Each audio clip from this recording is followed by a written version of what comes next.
Awesome. Thank you very much. And I'd like to welcome everyone to the GOC committee meeting of July 4th, which I'll call to order at this time. Our first item on the agenda this evening is Gina Ironmonger from Trails Incredible Farmers Market, and she's bringing forth a request.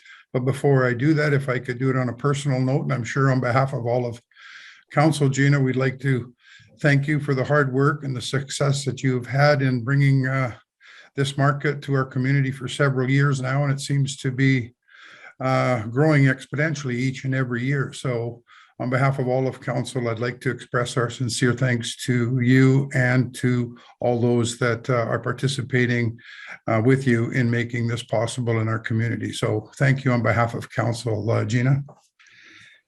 And on that note, the floor is yours, Gina. Well, thank you, Sandy, for the kind words. And I sent out an email the other day to the volunteers, and there was 57 that I sent an email to. So anyways, I also want to thank you for this opportunity to present to you today. And I first really like to introduce ourselves. So there's Mandy Lunan. She's food business coach, entrepreneur, baker, and she also leads the Kootenay Teen Chef Club for the Trail and District Chamber of Commerce. And Charlie Murdoch is also joining us. She's a baker for True Blue Bakery and lots of Aussie stuff if you ever get to the market. And she's also coordinator of the Farmers Market Nutrition Coupon Program for the BC Association of Farmers Markets.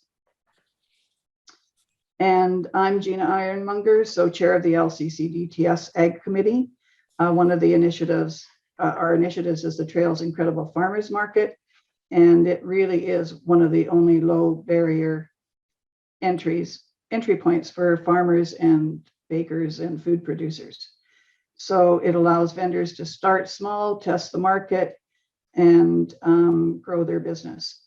So as the market has grown, we've increased demand for locally grown and produced food. So we're here to request to use the Memorial Center kitchen for a commercial community kitchen for local food production and processing.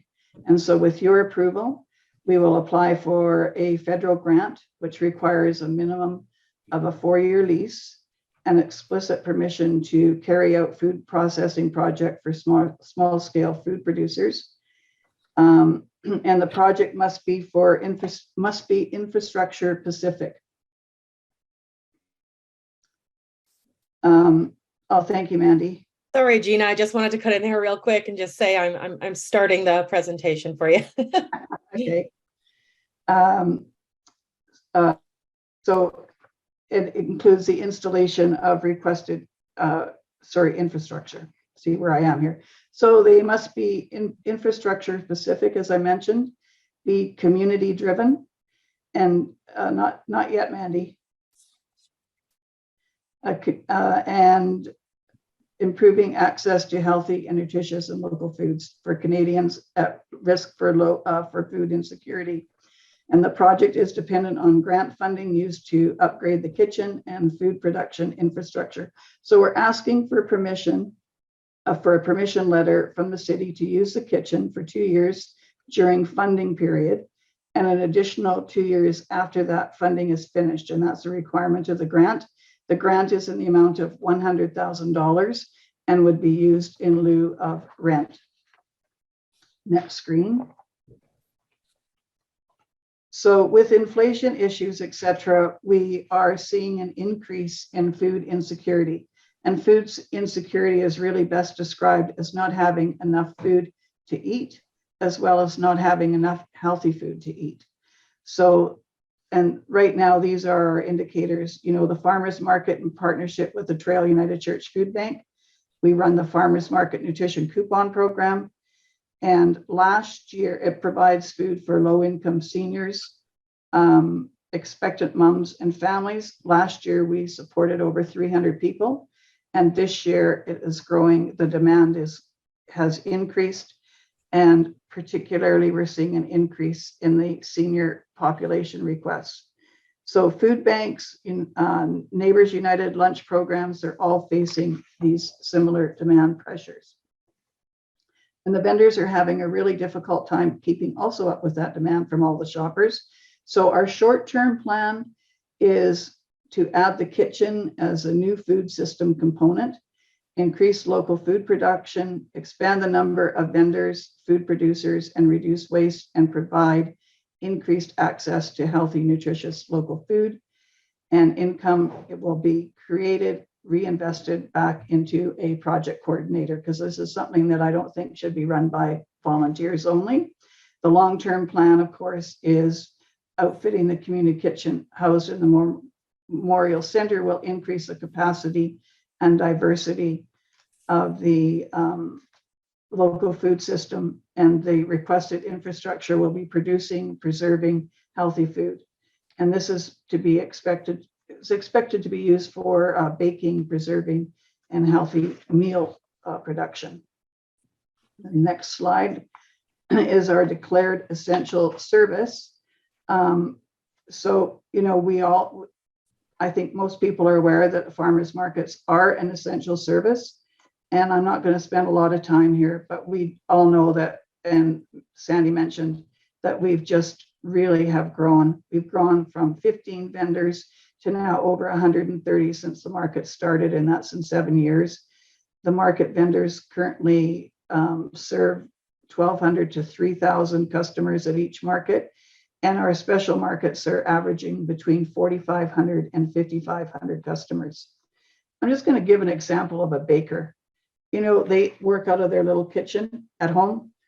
They basically have one oven. By using this, or 6 ovens there, they could certainly increase production, etc. So I think that just kind of gives you an example of how, you know, the amount of time to prepare could go from, you know, 2 days to a few hours. So the next slide, we're going to look at basically, you know, the healthy lunch and local food insecurity. And I did receive a letter from School District 20 Healthy Lunch Program, and I forwarded that on to you, and it's in your, I forwarded it to, I just received it today. And so that has been forwarded along to you, along with a couple of other letters of support. So some examples of how this healthy lunch could support community. The school lunch program, the Memorial Health Kitchen has capacity, or Arena Kitchen has capacity, and the local food restaurants really aren't set up, and they're difficult to deliver healthy food, and they're really generally skeleton staffed. The caterers, they cannot, you know, they cannot usually rent halls on a daily basis, and so and it interferes with their bigger events like weddings, etc. So it could also be used as the emergency response kitchen, and use for that is that you'll now have a number of food service people with food safe that know how to operate that kitchen, and reuse and redistribute harvest rescue and food recovery. So on the next screen, we're basically going to be looking at food processing projects and the incubator. So big need in the region is to process and produce and preserve food while acting as a low risk test and distribution channel. So the Arena Kitchen is perfect. Number one, it exists, it's underutilized, and that's why recreate it. So with minimal upgrades, it's really ready to go. And we've had a commercial chef and a designer inspect the facility, and they see it could, with very little cost, it could fit to our requirements. And it's estimated that we could fit 8 workstations there, and there's lots of room for dry storage and to build dry storage for users. So supplies for regular users don't have to be removed regularly. There's walk-in refrigeration plus 6 lockable fridge units. Well, I don't have to tell you what's in the kitchen, you all know. But anyways, we think that it's good for the economy, incubate new food business, and grow existing food businesses. and support farmers in processing and storing excess crops. There's a lot of great things about it. You know, the Arena Kitchen will reduce financial barriers, reduce the risk to future users. They're insured, they're inspected and legitimate. And so the facility allows food producers to move from low risk food production to higher risk food prep. And then when ready, they can move on into their own facility and with a proven record for bank or credit union financing, because that's one of the huge barriers to starting up a food production business is the financial cost. And it's difficult also to get financing for it. So this would be another way for people to move on.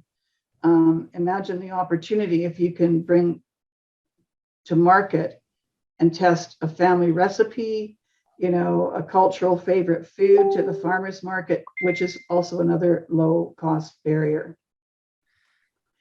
So it has the potential to support new Canadians, Indigenous, stay-at-home moms, caregivers, physically challenged, or people with any number of one of those or combination. And they're who can look for adding additional income stream, for presents for their families, or basically to start their dream, even an extra bag of groceries. So it moves people from their home kitchen so they can increase production. And one last thing is a community emergency kitchen facility with numerous local people, like I'd already mentioned, knowing that facility. So when we move on to the next screen, basically community support. To date, we've discussed and we've had project support from and have in process letters of support with a goal to have in our possession by Friday. But some of them we already have, like we have a letter from the BC Association of Farmers Markets. We have from the Regional Food Hub, the Regional School District, the Regional Health is in the process. Interior Health is sending a letter. So is Neighbors United. So there's lots of support for it. And this week we're meeting with United Way on the grant writing part. So I know this is a rush because the grant opened up on June the 1st and it closes on July the 15th.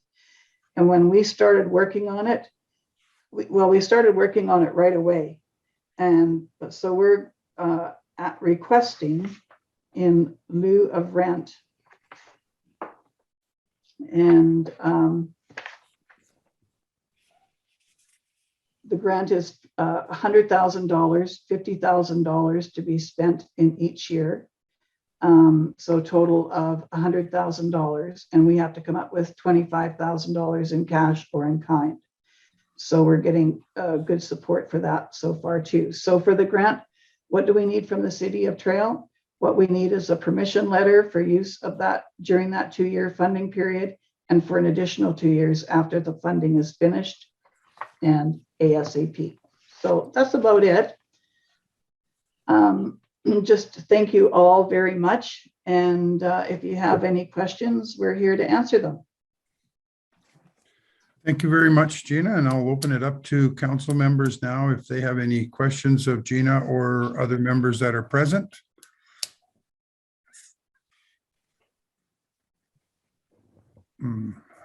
If not, I have a couple. No council members have questions. Can I ask a question, Sandy, please? Yep, absolutely. Go right ahead. Okay.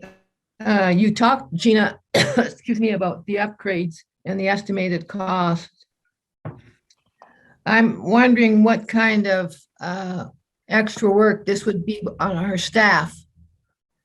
Okay, well, and that's a great question. Like for cleaning, for getting rid of the garbage, all that kind of stuff. So we're renting it. It's our responsibility. We do not expect the staff to clean up our garbage, to mop a floor, to any of that. All of the people that will be using the kitchen have food safe, and I can't even imagine them if they left a mess. They would not be very well respected, and they will hear from the other people that come in behind them. So we do plan on having a coordinator, We do not plan on the city staff putting any extra work on the city staff whatsoever. Thank you, Gina. Thank you, Eleanor. I have one more question. Yep, go right ahead. What, Gina, are you willing to do with regards to, say, if there is another user that conflicts with what you're doing in the kitchen and you both want the place at the same time? Are you willing to foresee your part and let the city put on this event, whatever it may be? Yeah, so we've looked at, and I agree with you. If there's city events or some event, usually if they're booking an event, they usually book it long in advance. Silver City Days, we already know that it's going to be there. So we would work around other events and that type of thing. Okay, thank you. Awesome. Okay, go ahead, Colleen. Thank you, Sandy. So I guess I have to say, Gina, that I think this is a wonderful idea. It's an incredible idea. Let's just put it that way. I think it's something that the community could really embrace. I wanted to ask, though, through the chair, I wanted to ask Trish about the upgrading of the equipment. I know when we did a tour there a couple of years ago, there was issues with the flooring. I don't know if that's been corrected since then. And yeah, I think that was it for now. Just the equipment right now and, you know, what we had been pointed out when we did that tour. Trish? Thank you, Councillor Jones and Councillor Santori.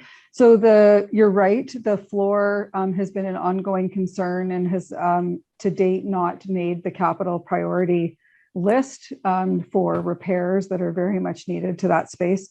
And of course, the floor doesn't have anything to do with the equipment itself that Gina's group would be interested in utilizing. There's other capital work in that space that does require attention. So things like the HVAC unit.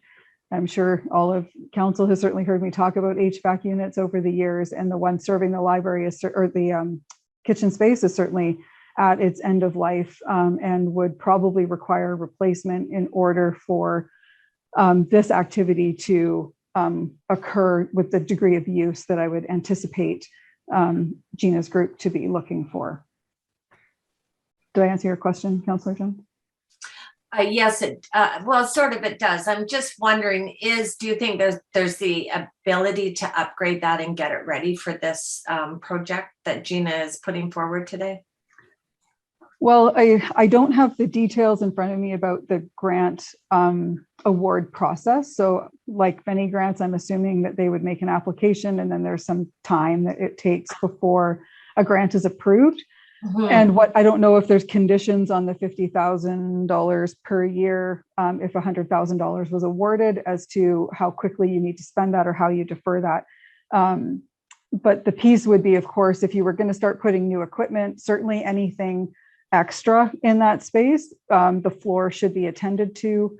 And, you know, there's certainly no capital funds allocated to that project at this point in time, and it would be deferred to at least 2023 for consideration. So I don't know, Gina, if you looked at that during your, when you went in to have a look at the kitchen, if that would affect your ability to, you know, start this community kitchen, or is that something that we would have to get upgraded before you can get in there? So when Charlie Murdoch is also on the call here, and I don't know if she can hear us, but when I looked at the floor, I thought it was something that we could work around until such time as it could be replaced. Mm-hmm. So, and Charlie Murdoch, if you can hear us, her partner was also there, who is a kitchen designer, and so I don't know if she didn't mention anything about the floor. So, you know, I did know that the floor would need replacing at one time from the information that we got and the questions. Mhm. And so we were willing to work around the floor when the floor needed to be replaced or the HVAC. So Okay. Trish, does it need, from what I could see, it could be worked around? I think it depends how you define worked around, Gina, but that wouldn't be unique to your group. So if the floor had to be replaced, it would shut down the kitchen for however long it took to, you can imagine, remove all of that equipment and deal with whatever the floor requires. And until, like many projects in a 75-year-old building, until you actually start taking the floor apart, you really have no idea how long that would actually take. So it's, there's soft spots in that floor, which, is indicative of, long time usage of probably water being on the floor over time and, issues that you would somewhat expect in a building of that age. It's more that if that work were to have to happen, it would be a considerable interruption, would be my guess at this point, to use of that space for anybody, whether it was yourself or any other user group. So we would, like many capital projects, be trying to coordinate that at a time when the demand was low. But, our department is currently in the throes of ramping up opportunities to use the old library space, and which was tied to the kitchen usage as well. So there's, I don't know what quiet or quieter time there might be in a given year going forward. So it could be challenging in time, but I would be guessing at this point as to what that would look like. So I was thinking that, there certainly could be a good coordination here to do it in the slower time, like say in the winter months, that type of thing. When we won't have as much, there won't be as much activity going on there, or we could definitely, if we know when it's going to be, then we could work, look at other facilities to take over, or, just shut down and not operate during those periods. I mean, the winter months are definitely going to be a slower period. Chair Santori, may I ask a question? Go right ahead. Okay.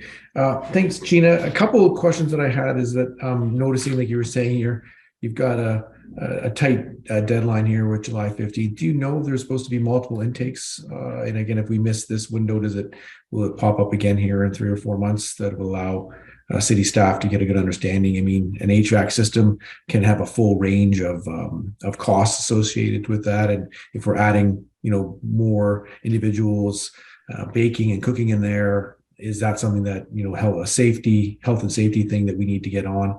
And if you were looking out on your schedule of, if we got the grant, we would start here, we would build shelves, we've got those things itemized as far as what the first 50 is and what the next 50 is, and your timing of all of that. Can you speak to any of those things? Yeah, so I can speak to it. So basically, we're at the end of the funding terms. So this is the last 2-year funding intake. So from the, but the government, I don't know, will they open it up again? I don't really know, but all I know is that this current fund is at the last of its intake. So July 15th for that funding is basically it. And I don't know, we're looking at other funding sources. And we're mostly looking at shelving storage, but I mean, we are looking at other funding to see if we can find other funding, but you just never know. This one, I think, seems pretty good. Yeah. And so 100,000, 50, and then 25, either cash. And do you have any drawings at all as far as layout of like what needs to change or move as far as that goes? Yep. So we would be looking at, at shelving. Basically, it's minimal. We need dry storage, some freezer space, but we would buy the freezers, of course, rather than put in a walk-in freezer. So basically, freezers, dry storage, maybe some upgrades that we don't know will have to take place. that type of thing. And again, when I think about a couple of freezers and some storage, would some of that funding be able to go towards the HVAC system? Oh, you know what? I think it has to be for basically for food infrastructure only.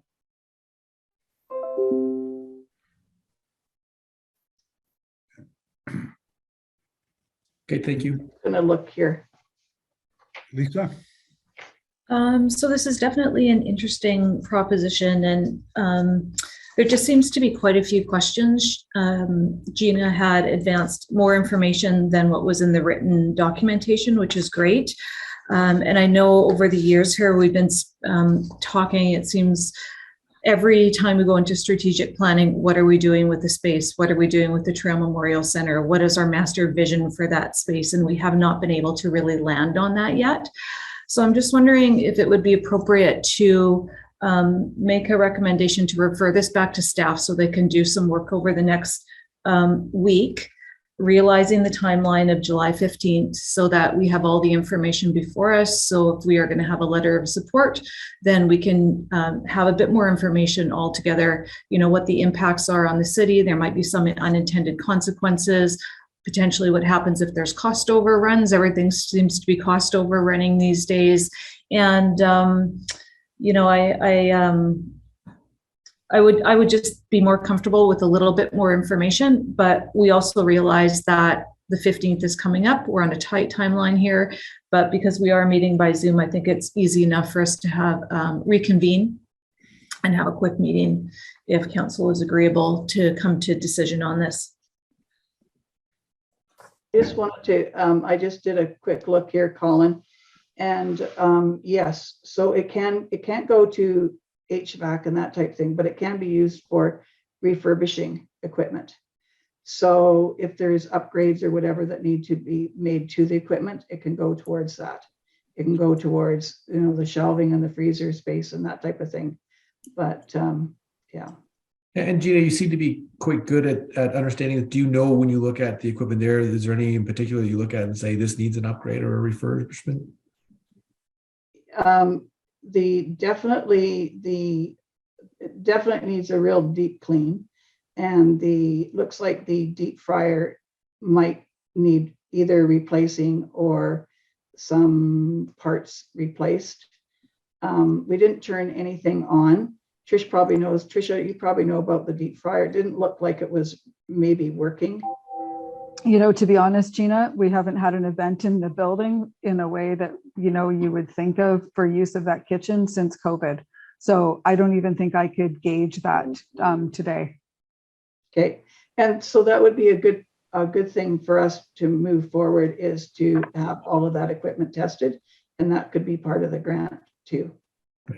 And a deep clean is also appropriate use of funds, or is that an in-kind thing that would be your group would be? Yeah, definitely. We got lots of volunteers that would be there. Carol? Yes, I just want to make a few comments on what has happened in the Trail Memorial Center, probably in the last 5 or 6 years. Overall in the building, there's been an awful lot of money invested in the seating, with Rich Murphy coming in and buying the smoke heaters, the amount of money that he's invested into the building. And now we're looking at all the upgrades in the children's rink.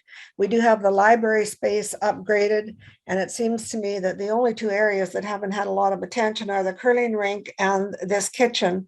And I think because this offer or this opportunity for both parties, the city and the incredible gardens, incredible people, we should be trying to do everything we can to accommodate this and just see how seriously we can make it work in the next budget.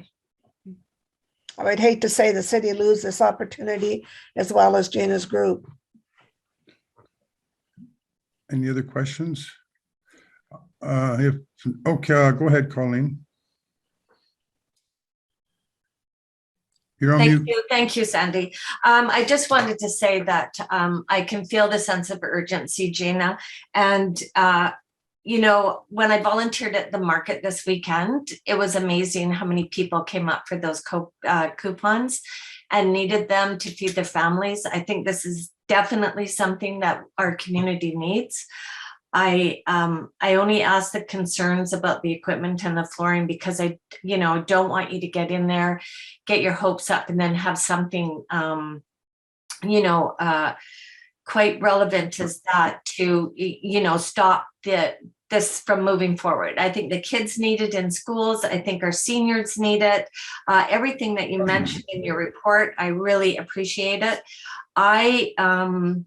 I know I spoke before I second the motion, but I wanted to second Lisa's motion about moving this forward to staff so we can get a better idea for you on, what the next step forward is. So, yeah, I'm seconding Lisa's motion, I guess. Is it okay if I just wanted to mention to you about the school lunch program? Because I did receive a letter today and it was forwarded to you from Carly, who is the coordinator for the School District 20 Hunger Relief Initiative, and also for the School District Nutrition Initiative funded by CBT. And basically she said that there's 200 students across the school district who come to school hungry. And the school district's capacity to provide social services like feeding children is extremely limited. I'm just reading this here. We rely on grants and community donations for groceries for daily school breakfasts and lunches. Any opportunities to partner with local food security organizations could really strengthen our school meal programs. And currently in the Lower Columbia, food security organizations are maxed out with the populations they serve, and there is more unmet need to feed people, including children. Developing the Arena Kitchen as a production kitchen to serve food to insecure residents, to support small food businesses and nonprofit initiatives present a significant opportunity to increase our community's capacity to produce more local food. Anyways, and she wanted to go on about the fall fruit from farmers, etc., which is really underutilized at this particular time. We do have volunteers, and I think that it's something that we could put in place too there. Anyways, like she was talking about taking apples and freezing them, that could go towards the school lunch programs during the winter. So, Gina, just a question, and just thinking that if this is being referred back to staff with a very short timeline, I think there's a couple of questions that I wouldn't mind planting to you to see if you can assist with moving forward. So the things that come to mind for me are, so the way Parks and Recreation Services run is that we try to meet the interests of a community with the spaces that we offer. So things like use of a kitchen for events, whether it's in our gymnasium and the arena floor or the old library space, we're at the beck and call of whenever somebody wants to try to use that opportunity. So I think when I think about, and maybe it's me getting caught up on words, and so excuse my doing that, but things like storage, lockers, shelving, extra space for things like freezers. My naive perspective of the kitchen is it's busy already, and all I can envision is more stuff in that space and it being potentially cumbersome. Hold that thought for a second. But then what I'd actually like to do is have a caterer walk through there with someone like yourself and say, this is where we envision storage to go and how we envision. And I think of storage I think you talked about like long-term storage of foods, like extra foods or foods that have been processed over time, that how storing that on site would impact a caterer serving 400 people in the gym with 15 staff in the kitchen and people coming and going with this other stuff that's there that then your group is coming back in a day or two to utilize. And I just can't quite wrap my head around what that transition looks like, or how, if at all, are we limiting a potential caterer to be in that space to serve those other venues? Because as much as those other venues are in a sports complex, they're very much there to serve larger activities that there's really no other space in the city to serve. And I would want to make sure that we aren't limiting ourselves, but I'm not the person that would have that perspective.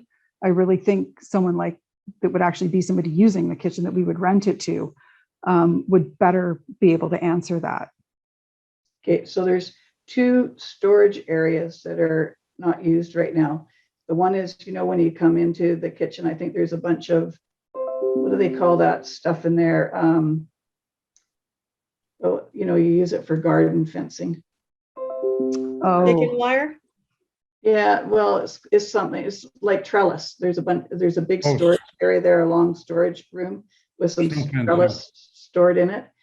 And then there's another huge room that's totally empty or with very little stuff in it with the, where it goes to the washrooms.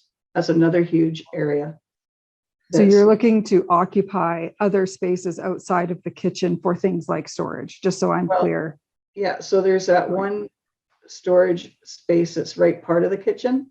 And then right across, like you walk right into it almost. You Yep. know where the other room is? That room Yep. there. I do. It's huge and it's not being used really. Well, and this kind of is exactly where my question starts to go, is that I believe when caterers come in, they occupy those spaces with their supplies, with their material, whatever it might be that they're doing for their activities. Not all of them will, but I think that some of them have in the past. And it's those kind of indirect consequences of what you're envisioning compared to what somebody who would actually turn around and rent the facility from us, how your vision impacts their ability to use the space, or what limitations it might create that we need to be aware of. Right. If So I my- can, oh, sorry, Gina, I was, if Go you ahead. want, I have a suggestion too. Did you Who's want to that? go first, huh? Go ahead. Okay.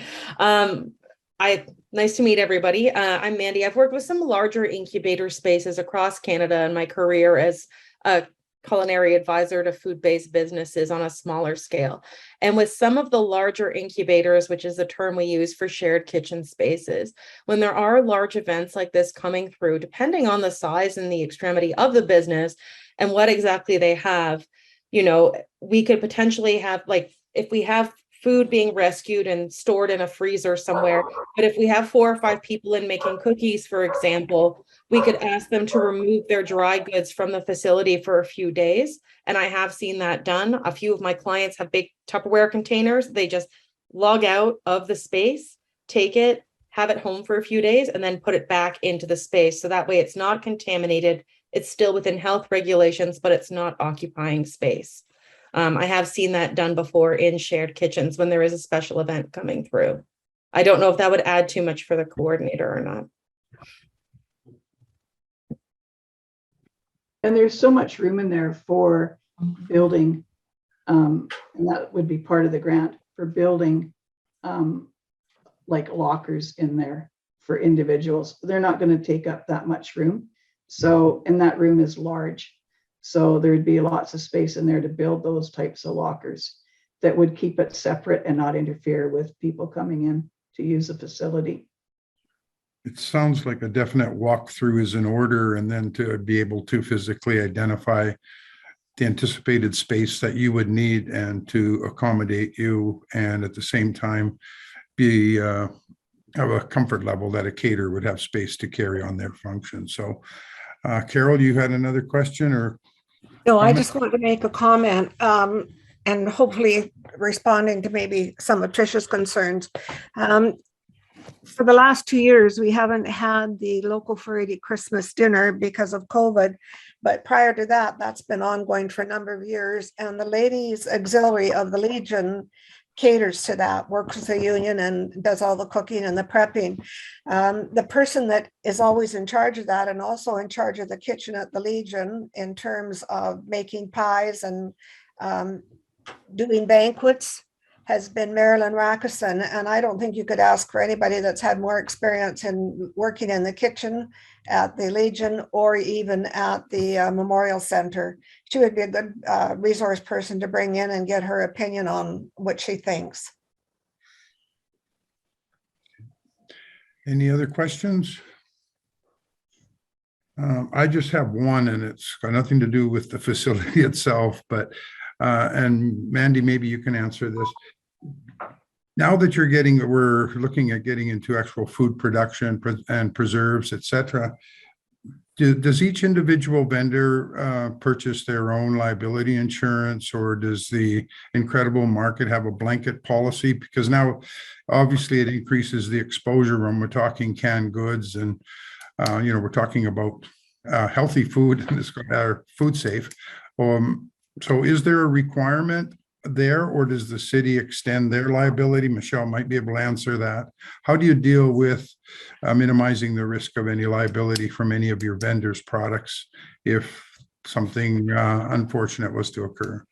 So there will be paperwork required before folks do come through to the kitchen.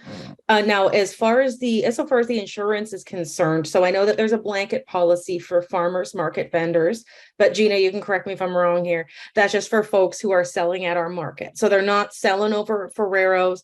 They're not necessarily doing private sales. When they're doing things like that, I always train and advise my clients to carry their own insurance. Especially if they're going to be doing a distribution model from the kitchen, they will need to carry their own liability insurance. Any respectable vendor will ask to see proof of that before picking up a product and putting it onto the shelves.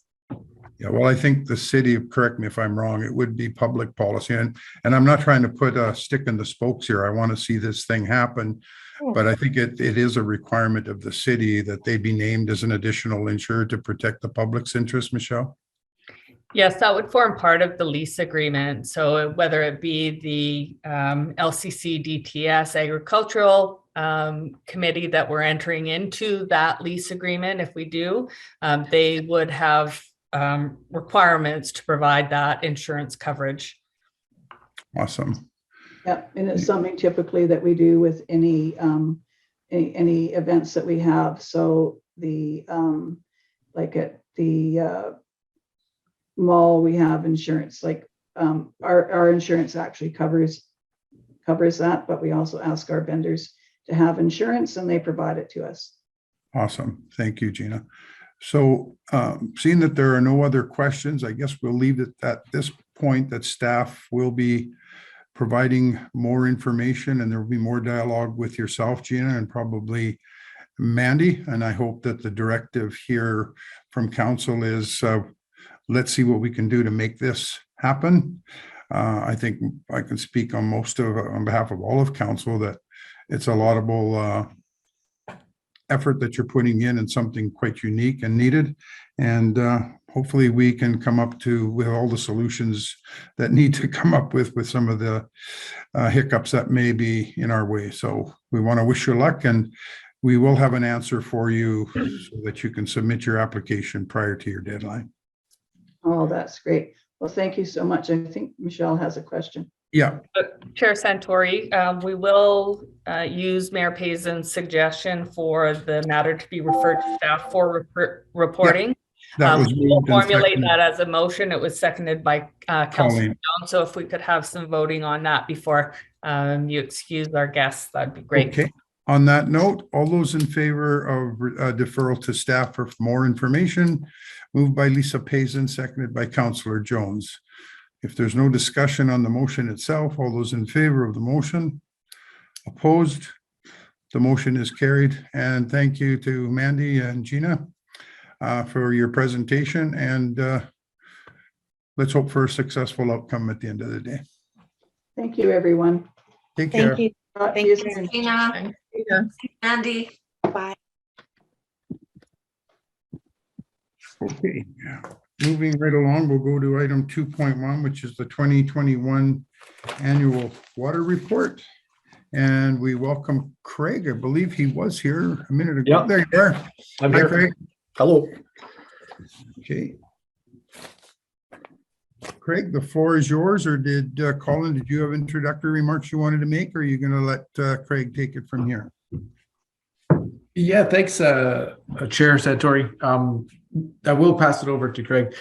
Interesting document. I was even just surprised thinking about that water and seeing how you've declined over time, which shows some of the results of your water conservation measures. But also thinking about it this time, I was noting that the heat dome of a year ago and our water spike would have been a big factor there, and kind of thinking in a year from now, with how much water we have just landing on the ground, we'll probably see a huge drop over next year. But anyway, a lot of technical information in here too. And I don't know if you'll be able to speak to that, Manager Spears, but yes, let's pass it over to the expert. Hey, Craig, I'll leave it up to you. I don't know if you want to do a Coles Note version or how technical you want to get, but we'll let you take it from here. Well, I'll just talk a little bit about what it's about. It's a requirement for our operating permit to provide this information to the public, as you may have seen on the staff report. It's just good general information especially on the full spectrum analysis. It tells people what's in our water. And we have very good drinking water in the city of Trail. We're pretty fortunate that way. 2 great sources. And it talks a little bit about some of the upgrades we're doing that are ongoing. It's something that never ends. We will continually upgrade to get more efficiencies.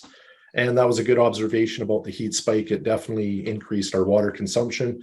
This year, I don't have the trending data it's not a full year yet, so I don't have all the trending data, but just going off the Fortis power consumption bills, I can already see a major drop just in energy usage and whatnot. So as long as this cooler weather stays with us, we'll have a lot of savings. And that's, just the general guideline. If you have any questions for me, I'm happy to ask or answer anything. Okay. Were there any specific questions for Craig on any part of the report that was provided to council?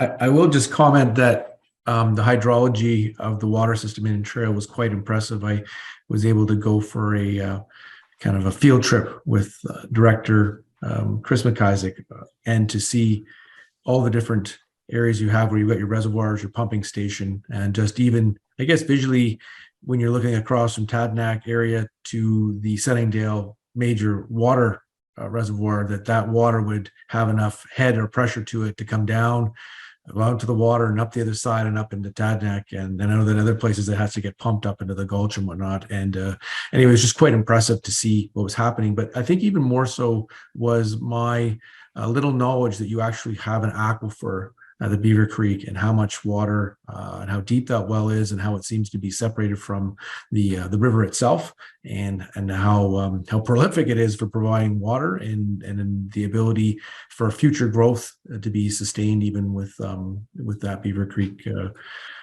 Bear Creek, I should say. Bear Creek. Bear Creek, yeah, sorry, Bear Creek. Well, I was blown away with the demands on it, and how it provides water to your system. It was very educational for me and myself. Good. Just on that note, and maybe other councillors for their information, Craig, we can turn off the Bear Creek station and to bring West Trail water in the event of any breakdown of Bear Creek, and we can transfer water both ways, east and west, east and west. Yeah, that is correct. We've already done it this year when we flushed the Glen Mary area and Juanita area. So we do this annually a couple times a year just to make sure everything works. It's a great redundancy for us in the event of emergency. So yeah, we can switch it back and forth. Yeah. Thank you very much. Yeah. Colleen, go ahead. Go ahead, Colleen. Thank you, Chair Santori. I was wondering, Craig, if you could comment. It's under item number 11, the 2021 improvements and projects. Can you tell me if the Violin Lake Dam commissioning is complete, or is that ongoing, or where are we at with that? It's absolutely. It's complete. It's decommissioned. The dam is no longer there. It's not been naturalized back to how it would have been before the dam. There is ongoing inspections annually, I believe, for the next 5 years. We just have to monitor monitor it for another few years. But the actual work is done. It's complete. So when you say ongoing inspections, what are you looking for? I believe, I'm not the expert on this, but I believe it's just they're monitoring wildlife, they're monitoring usage from people, Mhm. Things like that, making sure there's no erosion from all the restoration work. And then after that certain amount of time, you'll know it's good. And it's just a good security blanket for us to make sure it's monitored. Is it still closed off to the public? It is closed off to the public. They don't always honor the gates, and it doesn't seem to matter what you do, people find a way to go around. So Okay, thanks. Thanks, Craig. Thanks for the report. It was really easy to read, actually. great, thank you. Yeah, it was great. Thanks, Craig. And if there are no other questions, then could I please have a motion from council to receive the 2021 annual water report as circulated? Someone, I'll make that motion, and I'll also finish the recommendation that council direct staff to make the annual water report 2021 readily available to the public via the city's website. Okay, we can do that all in one motion. Do we have a seconder? Paul Butler, all those in favor of the motion? Motion is carried. So the motion was to receive the report as circulated and to make the report public. And the motion is carried. And thanks once again for your time, Craig, and for the report. Thank you. And we'll move on to the grants and aids. First of all is item 3.1, a report on grants up to and including June 15th. Are there any questions or comments regarding the report? If not, could I have a motion to receive the report as circulated? Moved by Lisa, seconded by Colleen. All those in favor? Opposed? The motion is carried. And the next item under grants and aid is a request from the Trail and District Arts Council, and that's for a request for rental waiver in the amount of $800. And what are council's wishes on that? I'll make a motion to provide the rental waiver fee of $800. Do we have a seconder? second it? I will. Colleen? Okay. And I believe this is an annual request, isn't it, Michelle? We've seen this time and time again. Council has provided support through to the Trail and District Arts Council. You do provide operating funds to them on an annual basis. This relates more so to their expanded use of Gyro Park for the Music in the Park events on a weekly basis, as well as the expanded market evening. So this is more of the rental waiver associated with Gyro Park usage, which I don't believe you've seen annually up until this point. But given the success of the events, it might be something that you do see on a recurring basis moving forward. Okay, so the motion then was a waiver in the amount of $800. All those in favor of the motion? Any opposition? Not hearing any. All those in favor? Opposed? The motion is carried. Not having any other items on the agenda for this afternoon under GIC, I'll ask for adjournment. I'll move for adjournment. My Mayor Payson, a meeting is adjourned, and we'll see you all for the regular council at 6 o'clock.